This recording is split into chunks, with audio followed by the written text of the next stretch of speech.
3, 2, 1. Hello, Yuree. Welcome to the Skills for Mars podcast. Hello, nice meeting you. Thank you for having me. Nice to meet you as well. Yeah. And just for everyone to know, we are hosting this in beautiful, warm Singapore, not anymore in cold, dark Amsterdam. Beautiful as well, but nowadays it's winter. As you can see in our clothes. Exactly. This is really, really cool here to be in this warm, nice weather. Yuree, thanks for accepting to do this.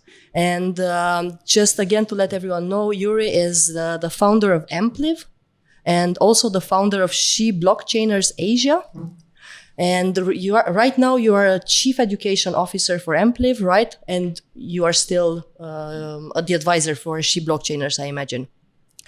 But would you be okay to just introduce yourself, how you managed to get into blockchain, because you didn't initially start in blockchain, and what you are doing right now, so everyone would know who you are? Sure, I will start from what I do now. It's easier.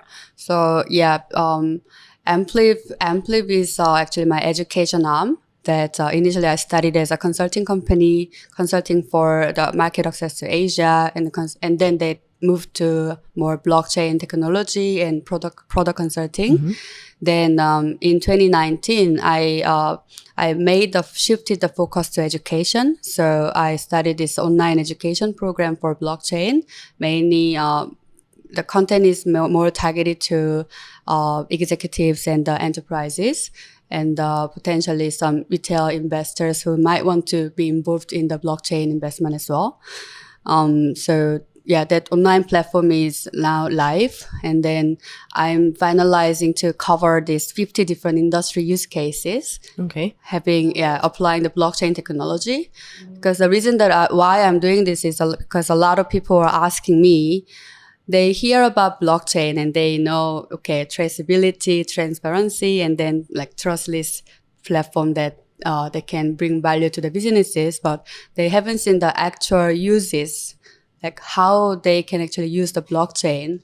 So yeah, there are actually how they are using the role of the blockchain remains the same, but I wanted to show to the world there are actually many different varieties that companies and businesses can actually use the blockchain to bring value. So that's one thing that I'm doing now. We will be finalized by before the end of the January. Okay. And on the other hand, I also have my passion project because I really care about the female empowerment. So 2017, when I started to actively, professionally jumping into the blockchain industry, I initially attended a lot of seminars, almost bi-daily. So, but at some point, I just realized that there's not so many females in the seminar room. Sometimes I was only one person out of 100 people in the room. So I felt that maybe I can find some female friends who can talk about the blockchain together. But then I couldn't find any groups and so on. So I thought, okay, maybe then I can start. That's a good idea. Initially, the reason I started was actually very simple. Then people gave me good feedbacks, and then I could actually talk to more people. I could know more females who's interested in blockchain. So that's how She Blockchainers has started, and this year we are starting the mentorship program.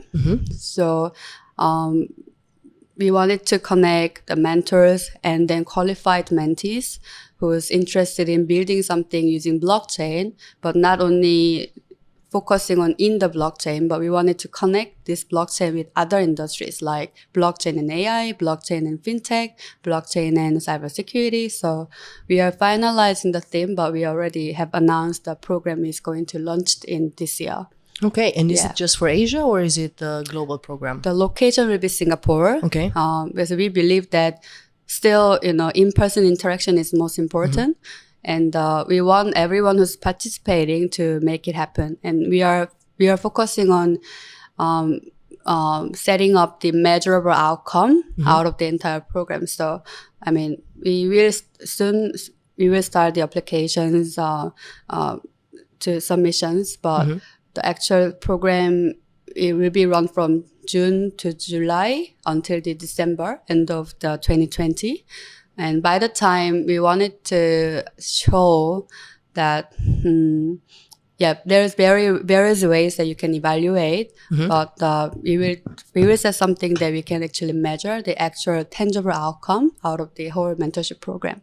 Okay. Yeah. So She Blockchainers is not only a networking environment, community, but more mentoring and education as well? So far it is a networking platform. Okay. And then starting from the 2020, we are adding up. Okay. We are adding the mentorship program. How big is it right now? So our Facebook private group is about 1,000. Okay. And Meetup is about like 700 to 800. And we have our mailing list from our event attendees. So it's also another like 800 to 900. So okay. And these are all women, or it's a mix? It's a mix. It's a mix. Yeah. So our focus is, so far when I was pushing for networking and education, I invited a female speaker, but the doors are open to everyone. So that's how I wanted to pursue this, female empowerment. By having female speakers, it inspires more females to come and join our event. So far, we had about 40% females attendees. And even if the topic was like blockchain, sometimes it's technical.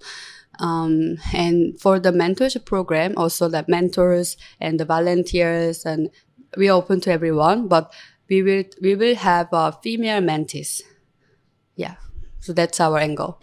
Very nice. And are you looking for certain education? Should they be programmers to be mentees, or can they come from any type of background and then they can get mentored and learn and develop into blockchain? So this program I'm running with the lady who recently joined to She Blockchainers. So she's a data scientist student in NTU in Singapore. So we both agree that not only technical part is important, but also business aspect is also very important. So we will actually have a team, one person technical, one person business side. Same for the mentors. So yeah, we will try, like maybe one team has 2 mentors, one person is very technical, one person has business experiences. Same for the mentees, that maybe 2 or 3 mentees to come together with 1 or 2 people technical and 1 or 2 people with the business aspect. Yeah. That sounds really, really, really interesting. Yeah. You will be. Good luck with it. Yeah, thank you so much. And then maybe at some point you can extend it to Europe and even the US. I think there's a need of not only women, but more people working in this kind of technologies. Yeah. So we are just starting. So, so we will learn. And then after that, we will set up the new objective for the following years onwards. So I just arrived yesterday in Singapore, and I visited Asia last year for the first time in my life. So I know very, very little about the culture and about what the future of work means in Asia. You've been here and you're working in these future-oriented industries, and your passion lies there. So how do you see the future of work in Asia? Like an overview. What do you feel about it? Future of work in Asia. I'm actually also, I recently started to study the AI as well. Okay. So I think I'm an advocate of AI as well.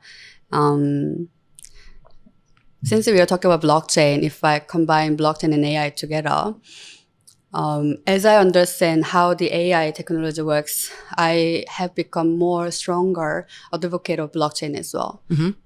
So AI system, in order for the AI to, make, to work, function very, very well, you need a very clean and qualified initial data set.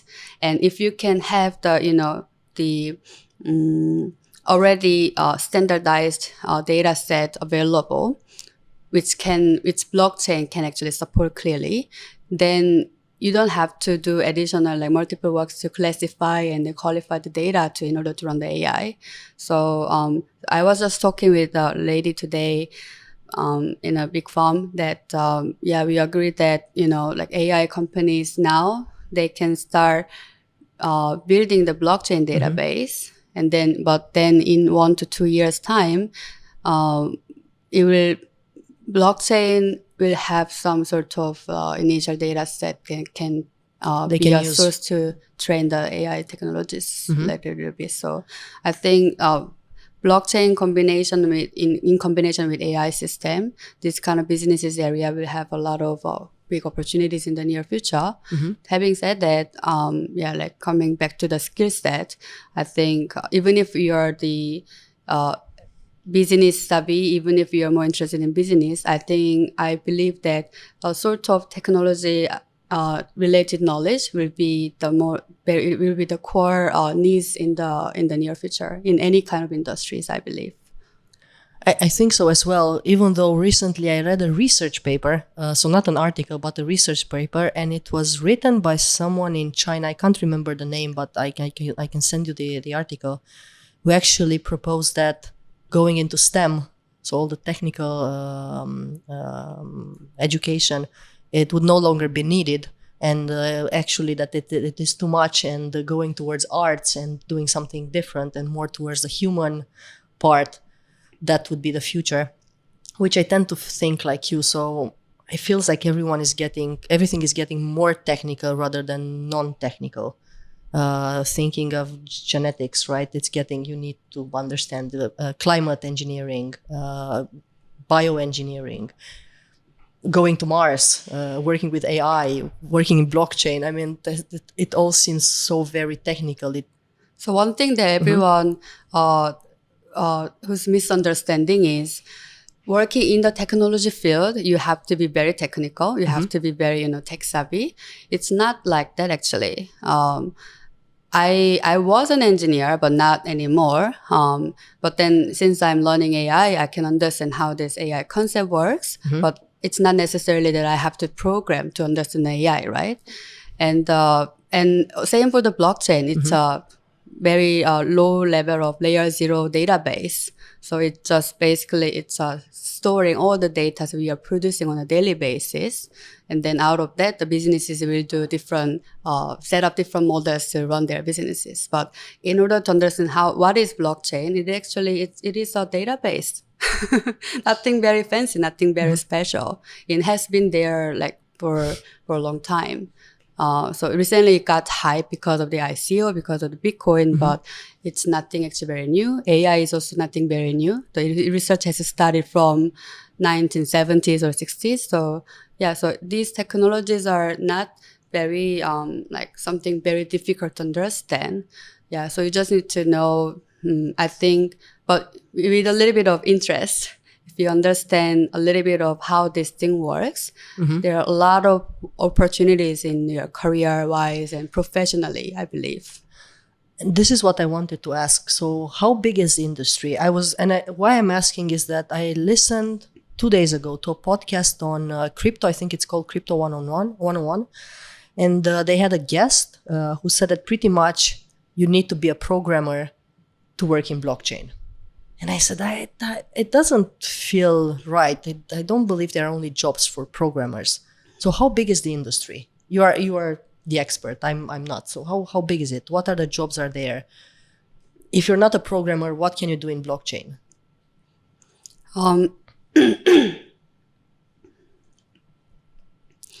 I believe the person who said so probably is a programmer. Most probably. And since I've been working on the blockchain, I have been advocating blockchain programming to my engineer friends.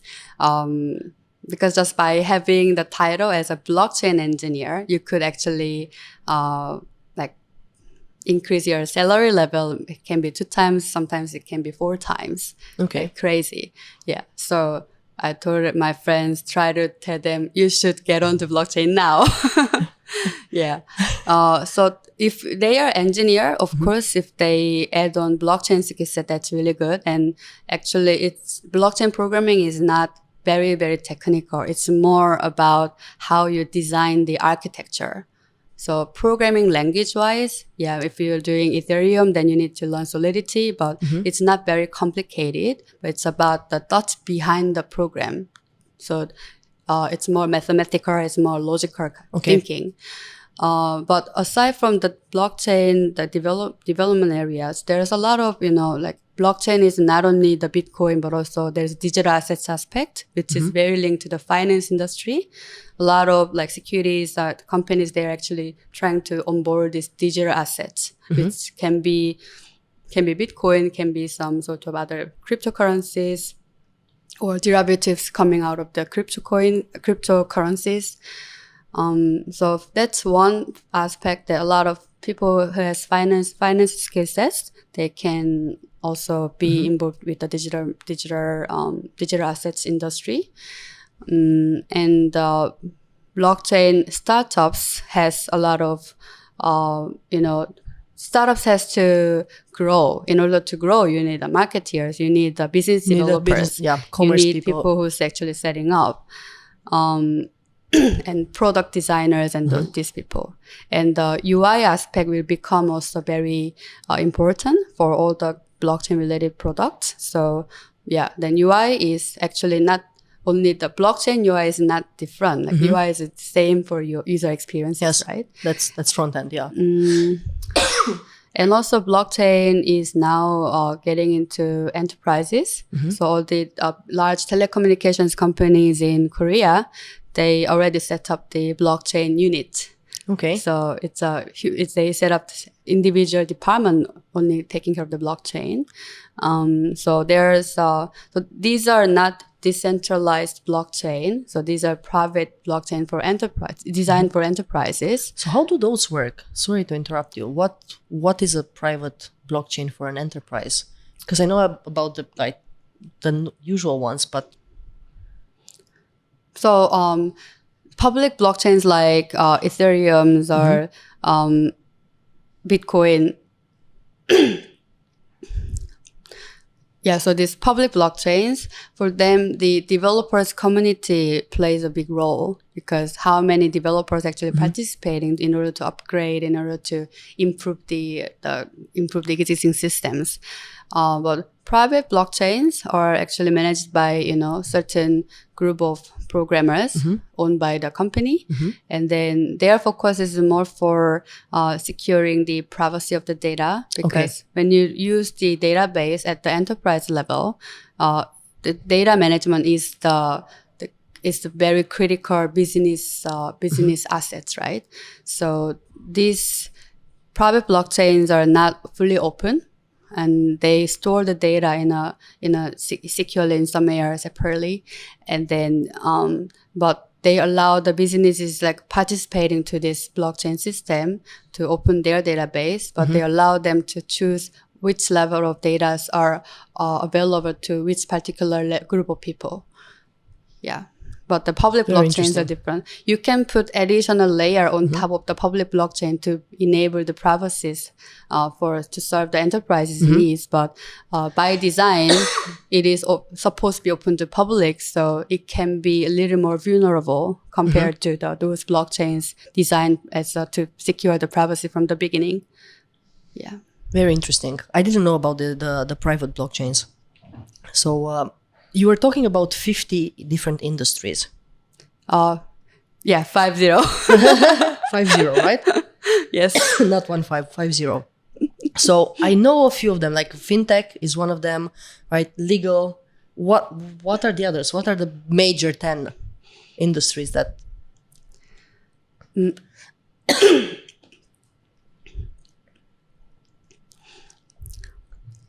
So one thing it was very interesting as well, because I was also, some of the industry use cases are like from my own knowledge, but also I also did a lot of research. It was being used by military industry. Okay. So they linked with the 3D printing for sometimes some little part of the, what is that called? The military, machines. Sometimes a little part of the machines are broken. And those are not being produced from the mass production anymore. So how they manage that is they use a 3D printing to just create this small part that's needed for this machine. Okay. But then because it's a military use, who's going to design and who's going to manufacture this small part is very critical, because they can make huge difference and they can be very risky for the army as well. So they attach this 3D printed part database into the blockchain, and then they made it secure. Very interesting. Yeah, that was very interesting for me as well. And that's very brilliant use of blockchain as well. Okay. And I think I've seen another use for logistical purposes, for supply chain. Yeah. So supply chain is actually it's being used in any kind of industries, right? So when you think about the cargo industry, so there are like 10 multiple steps that you need to move the product from it can be from the farm to the table, it can be from the factory to the keys if you're producing the toy. So you can trace by using blockchain's database, and instead of having each steps of the participant to be able to needing to double check the data and where this origin of the product come from, instead of doing so, they can just check and then open the blockchain data, and then they can see it, and then they can move on. This would make life so easy for a lot of companies and a lot of people, and streamline work very, very nicely.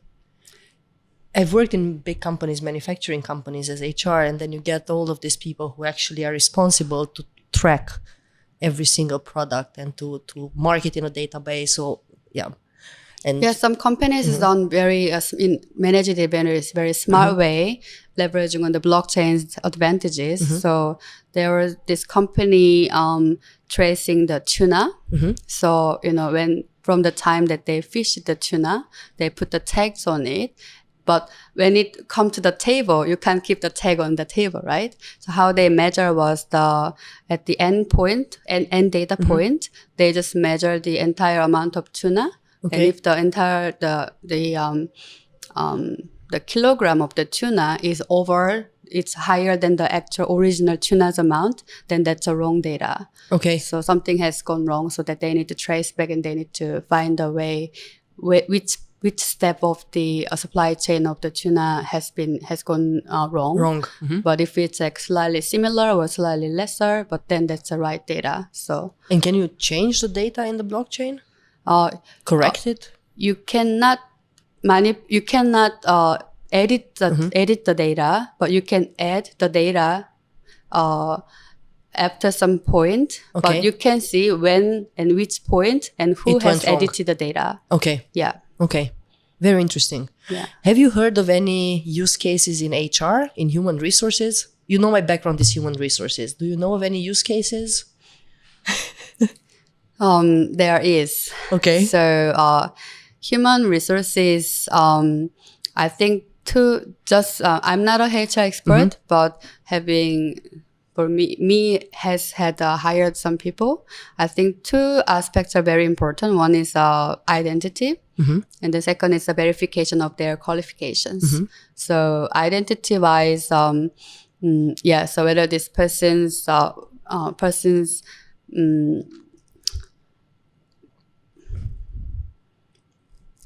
sorry, maybe I will just rephrase it. I think it's ID and verifications are actually the same thing. Yeah. So, so in terms of the human resources aspect, I think verification of the qualifications are very important. And then, I heard that a lot of people they create the fake qualification for their university and also their previous works.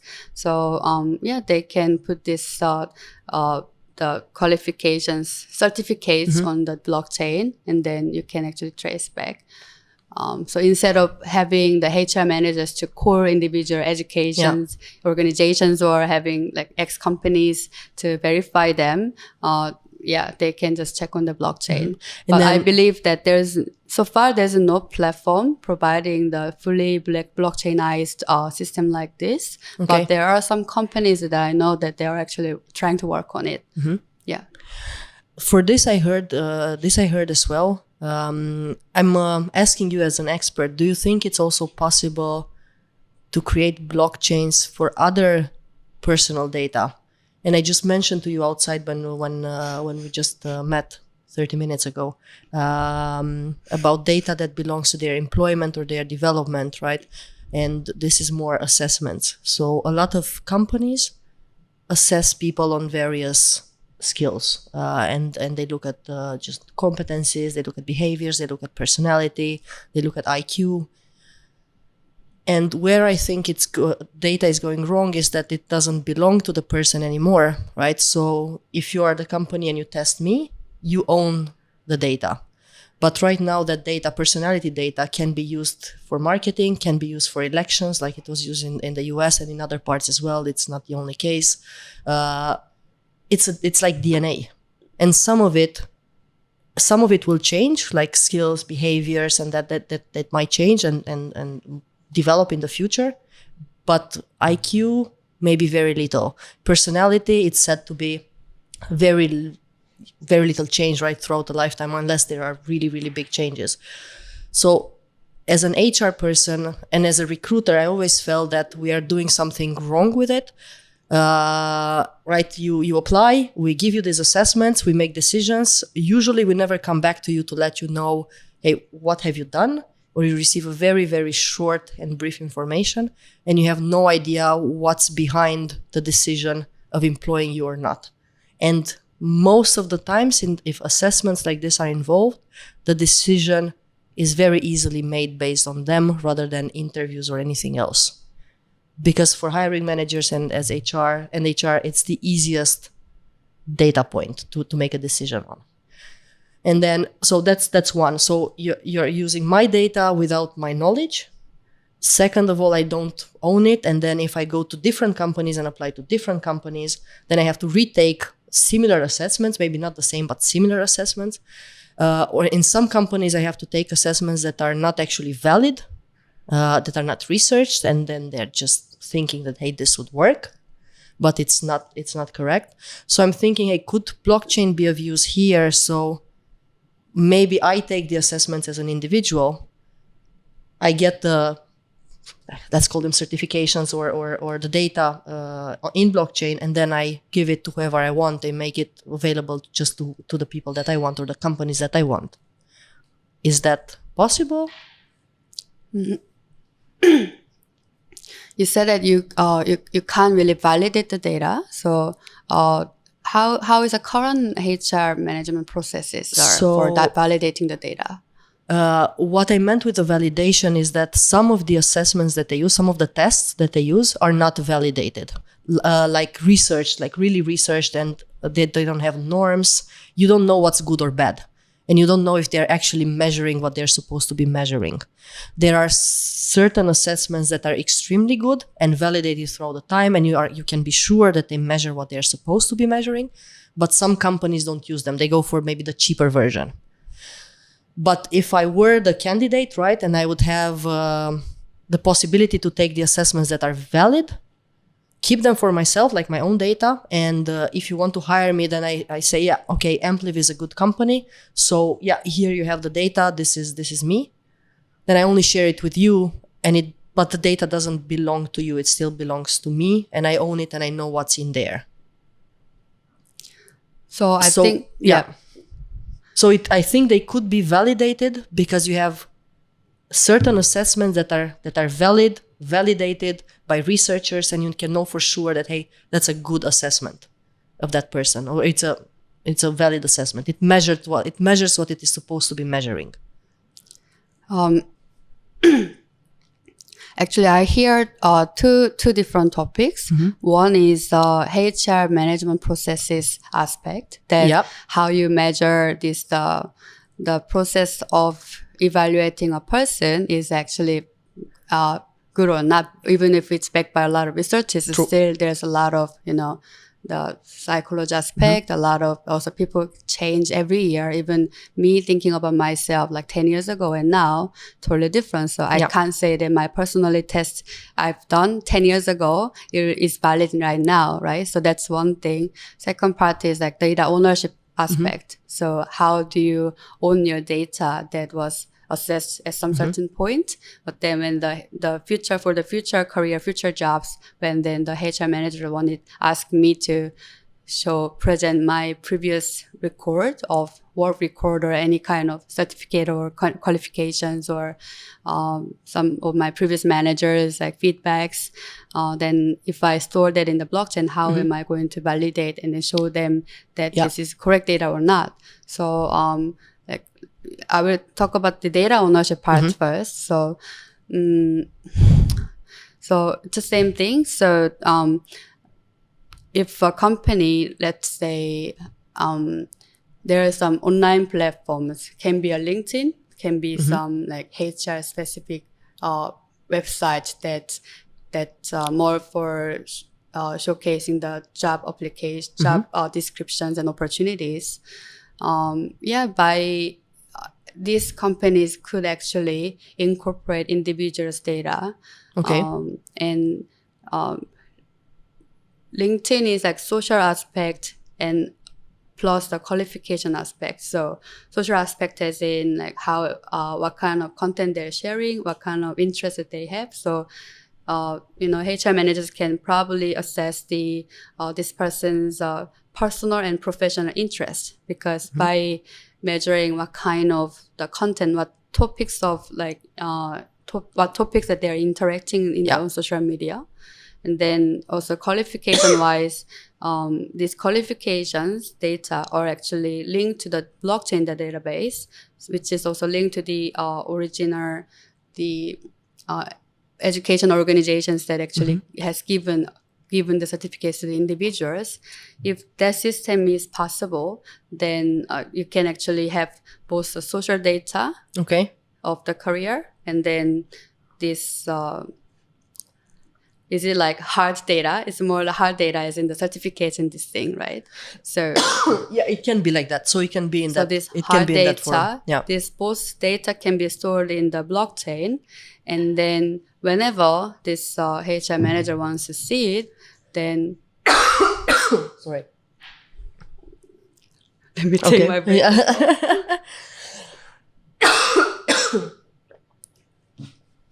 So whenever the HR manager wants to see it, they can access it. Yeah, whenever HR managers wants to see it, then they can access it. But I think this individual's data set can be not only to the HR managers, they can also use it for their promotion opportunities within the organizations and so on.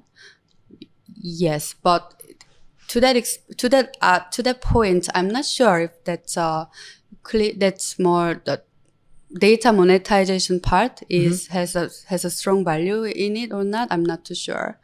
I'm not even thinking about monetization as much as privacy. It's more sharing with who you want that data to be shared, because right now it's not secured anywhere. It belongs both to the company that did the assessment and to the company that is employing you or wants to employ you. And you don't get mostly anything back.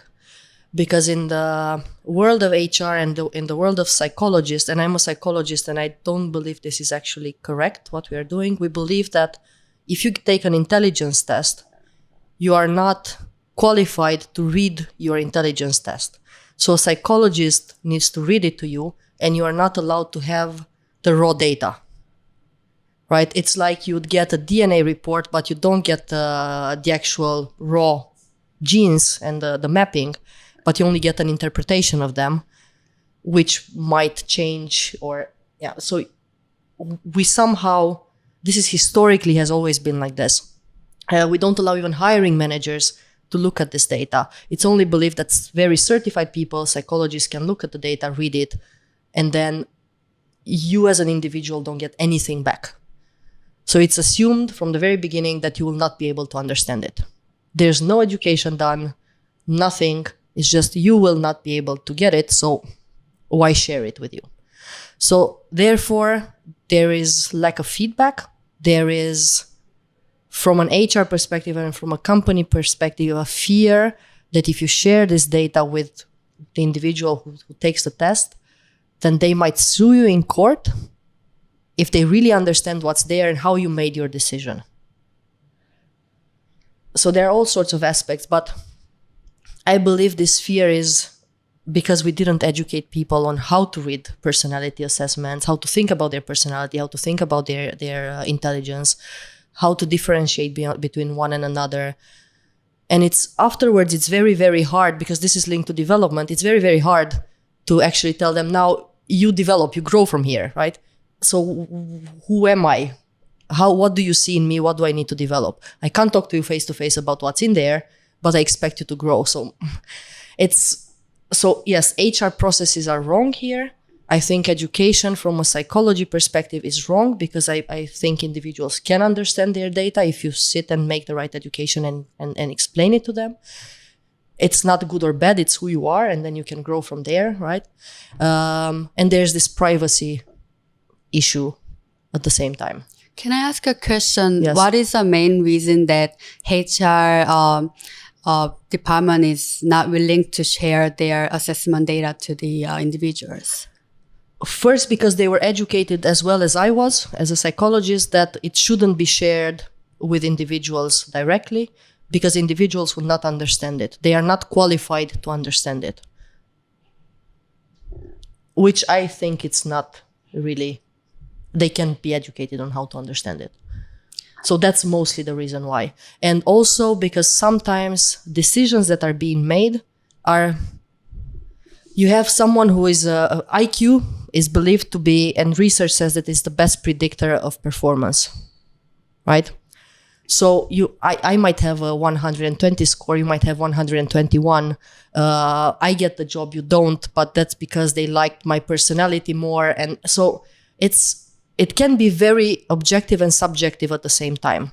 So especially in the US, Europe doesn't have these issues. I'm not sure about Asia, but especially in the US, they can go to court very easily. But that doesn't stop them from taking the assessments, or for making the individuals takes the assessments, right? So they still take the assessments, but they don't give them any kind of feedback. And the data doesn't belong to the individual. And in the current time, is there any movement or the conversations around the hair care industry? Zero. Would they want to open it up or not? Zero. It's more of my frustration, because people don't. I do a lot, and I did a lot of executive search. And at that level, I believe there's no question mark. Can that person understand their personality or IQ data? I think it's a stupid question.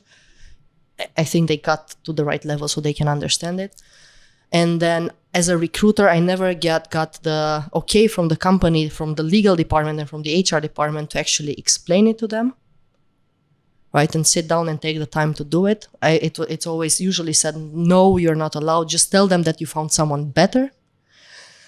It doesn't help the individual, doesn't help the company, doesn't do anything good for anyone. So it's more of my own frustration, and I think this should be open. You cannot expect people to know themselves and to grow if you don't give them the data so they understand who they are. But you are using that data for making decisions on them. So it's a bit maybe of my own frustration. I see. Okay. Thank you. Thanks for sharing. I get better understanding now. So I really hope in the industry works. Yeah. So I'm trying to apply this blockchain's use in this HR industry, also based on your frustrations. But first thing I wanted to talk about is that actually from the HR manager's point of view, from the corporate's point of view, so there are some, like, as you said, there are some assessment tests, and also there are some, the quality data by in-person interviews and so on. I think either interviews being recorded and then this audio data can be put into blockchain, and the assessment test data is very easy to to be stored in the blockchain. And when after you store this individual's data in the blockchain, then after that, you can also apply the AI technology to analyze. You can compare after out of these successful candidates, once they join the company, then every year they will have yearly assessment evaluation. Yeah. And then you can actually see the performances, and then you can compare this performances data with the initial assessment data. Then you can actually see whether your decision has been made correctly or not. Yes. Right? Although there are some like other environment issues, and also the economical changes issue, and also there may be individuals' personal family matters as well. So there will be some certain things that you cannot really put into the database, but still it can give the HR managers a little bit of basic information. And then that's good still with the blockchain database, because it will simplify, as we talked about in the beginning, we can simplify the AI analysis part if you utilize blockchain. But that is for the solution for enterprise, like B2B solutions. When you bring it down to individuals level,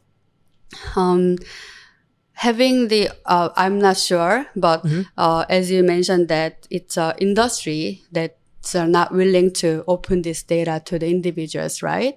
So there's one big challenge is that not only HR, but all the industries facing now when it comes to applying and innovating through the blockchain database is because it's not because technology is not ready. Technology is ready. You can choose either you want to use the public blockchain or private blockchain, and blockchain technologies more applicable for the businesses that enterprises uses are already out there. But when I speak to the people in the industries, it's all about the business level of challenges. Whether are you ready to open up your database with other partners? Because at this point in time, this data is actually very critical and critical point of the businesses to be scaling their in any kind of market. But as I said earlier, if you I don't have a backup data yet, but I believe that as you share your own database with other people, it means that you also have access to others' database, so that the level of reach and the level of knowledge you can have can be enormous actually. So in the long term, opening up your database with other, of course, trusted partners, and blockchain is actually helping you to, even if you're not trusting enough, it's actually has some certain methodology to help you to remove out that distrust part of the critical point of the business. So in the long term, this blockchainized database has a really strong value. But again, back to this HR industry, it's our human mindset is not ready to have to innovate the industry applying this and using the blockchain's advantages.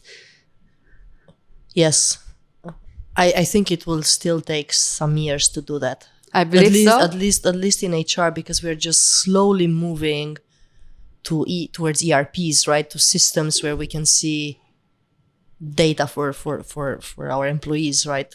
And then it's still a hard move from Excel files to systems that actually can capture everything, where you can have AI and analysis and all of that, some business intelligence. So moving towards blockchain and this, I think, there will be quite, it will take some time to get that move. Do you mean the current HR database are still in the Excel file basis, not business intelligence basis? A lot of the companies, especially the old ones, they are just slowly moving towards business intelligence rather than Excel. And it's a very, very tricky move, because first, people don't understand what quality data means. And I mean, it's sometimes even hard to get them to write the date, right, in a certain format. So then even an Excel file can do a calculation and do a minus, right, and whatever, or a plus, and add days or something. And it's very hard because you have the US format, you have the Asian format, you have all different types of formats, or they just write their own format, which is not recognized by Excel. And even at that level in Excel, it's hard to do it. I mean, HR is mostly a people-oriented business, so they've never been technical. So yes, there is this there is this issue. I think we just created a new business model. Yeah. And if the blockchain, the business intelligence platform can actually have already blockchain function behind it for their database management. So blockchain enabled business intelligence for HR management. I think let's do that. We can make the new business out of that. I think there's still about 20% of the companies have moved to business intelligence, of the big ones, right? But then still about 40% are lagging behind. Either they don't have anything, or they're just moving towards a system and towards a standardized system.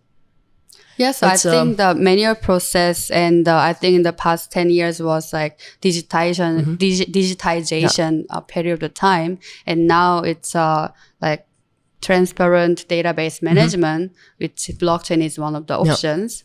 And I feel that in the next 10 years, like 1 decade, probably some companies and some industries might actually bypass the digitization, and then they just combine the blockchainized database when they're digitizing their databases. So I think that can happen in some industries. That would be interesting to see, and maybe it moves faster than it is moving now. So if someone is new, just graduating, right, and they didn't graduate, or they graduated tech or whatever, how can they get into blockchain? How can they get in this new future-oriented business? I think getting into the blockchain, it's as I said earlier, it's very easy. You just find some blockchain startups can be one of the easiest option, and a lot of enterprises has a blockchain specific department or a team. If you're interested in this blockchain technology in particular, you can find the companies who has the blockchain divisions or blockchain team, or who's doing any kind of work related to blockchain, because there are a lot of reports done, and then this report has the company's name and who was actually write up the reports. Like the big consulting firms like Accenture, Deloitte, they produce us a lot of reports, and then when you look at the end of the report, you can always see their name, and even sometimes they have their email address. So you can write to them. I mean, if you're interested in blockchain, and instead of just applying for the company, I would suggest to them, just write to them, and then you're interested in blockchain, you want to start developing your career. And since you have read their reports, like this particular, maybe you can summarize a report a little bit. Then it's one way to step into blockchain and to show your interest. Yeah. And how about someone, because we're talking about reskilling people, right? A lot of the industries are going away. Would someone working in, I don't know, as a driver or as a cashier or legal, so in all of the professions that seem to be going away due to technology, would they be able to reskill and get into blockchain? How would they need to start? Where can they start? If you had some professional or part-time cashier experience, it means that you are good in calculating the numbers, and maybe organizing some, information, because you have to organize all the papers and those things. This can be, I don't know, just something pop in my mind is that this can be helpful for some startups who needs the administrators. Because every startups need like very good organized person who can help them to admin this, their little bit of operations, and also managing some daily basis tasks. And then, we can start from there. And then since you're in the blockchain company, like you can hear and you can learn about, and you can interact with people who's expertise in blockchain, so that you can learn it. And if the person is really driven and interested in, then maybe you can also at the same time working as admin manager for the company. At the same time, you can maybe take some courses. There are a lot of online courses. Like even now I'm doing the AI course from Oxford University. It's like 6 weeks course, and then you get a certificate. So and MIT and all these prestigious universities are opening up their education content to everyone now. So using all these opportunities and then take it, and then you can study at home. You don't have to go to some city and overseas, so on. So and then you can acquire the new skill set. Then since you're in the company, and of course, you need to work hard to show that your capabilities. And then, hey, now I know this blockchain technology. And I have a better understanding. So can I join as a maybe product manager or something like that? So yeah, there's always a way that it's about opening up and unlocking your capabilities, and then just shifting your mindset to have a can do attitude. I think then it doesn't matter whether they were a cashier before or not. True. So that's extremely important. Yeah. Do you have a course online which you would recommend for blockchain for people who just start? Yeah, Knowledge Stack by Ampliv. Okay. Yeah. So where can people find it? It's just you can go to knowledge.ampliv.com. Okay. Yeah, so that's the first round of Knowledge Stack program is now live. Yeah. And you don't have to be a programmer necessarily to do that, or? No. So I believe there are a lot of very technical online programs teaching blockchains, and also many other universities are doing that. That's why my focus is actually those who's not entirely technical, but who wants to learn about blockchain and how this technology system works. So and also industry use cases as a food for thought. So since they know the conceptually how it works, then, and also we also cover a lot of history, like how this blockchain system has been started. And once you know the philosophical aspect and concept of the blockchain technology, then then after that, if you're a programmer, then you can go and take the very technical courses. But our focus is more for educating people, like people who's not entirely, it doesn't have to be very technical. Yeah. Okay. And if they want mentoring, then they go to She Blockchainers. Yeah. And then you're starting the program in 2021 or this year in 2020? So mentorship program, Yes. we literally just announced like few days ago. So the program will run in 2020 from July to December. Yeah, in Singapore. In Singapore. So now it's Singapore, but maybe globally. Yeah, but we are still thinking, since a lot of actually good, talented mentors are out there.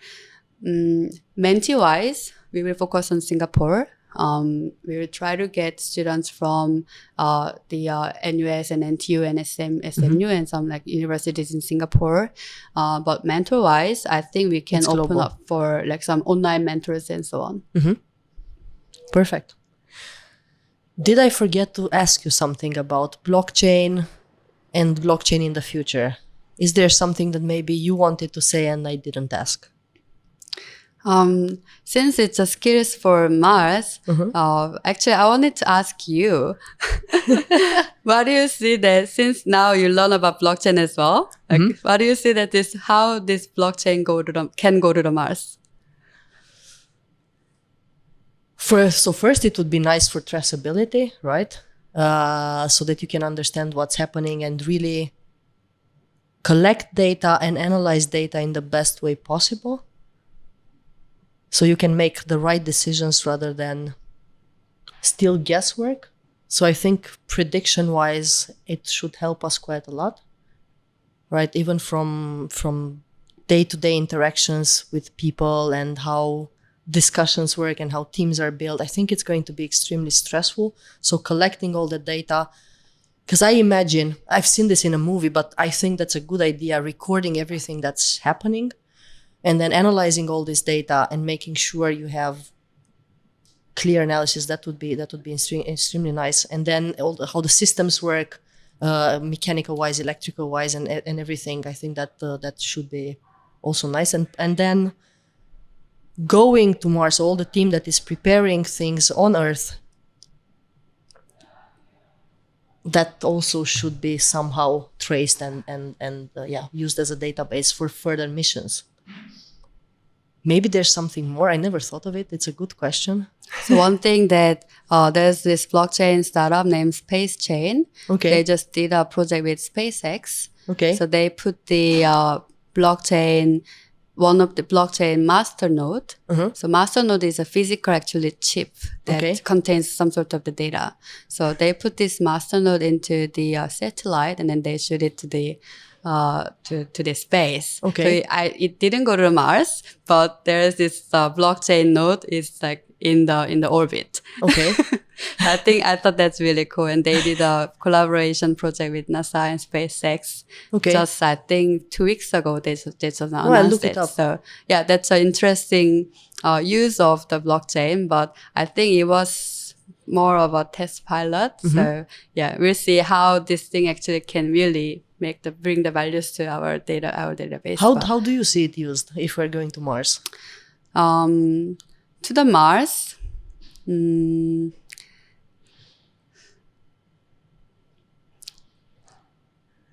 oh, yeah. You can securely store the Bitcoin if you put it in a Mars. So it will be very difficult to steal that Bitcoin storage in Mars, right? Yes. Yeah, that can be a very good Bitcoin or any kind of cryptocurrency custodian solution. Okay, cool. Thank you. I'm kidding. Yeah. So just as a final notice, I think one thing, getting into not only the blockchain, but any kind of technology industry, it's not very difficult. And I hope that people don't really think that, start working in the technology industry that you need to have like engineering, bachelor's or something. I have, but still it doesn't limit myself to learn some other, new kind of informations, right? So yeah, blockchain is actually fairly easy to understand. So it's just a matter of whether you're interested in this or not. And second part is I hope that industry-wise that people can open up, and then I hope that people see more value of blockchain. And I think that when the event industry, the business environment is actually more and more going to be trying to be more transparent and open, and eventually that I hope that blockchain can be bring the benefits to the businesses. Yeah, we are slowly getting into this world where everything will be transparent. Yeah.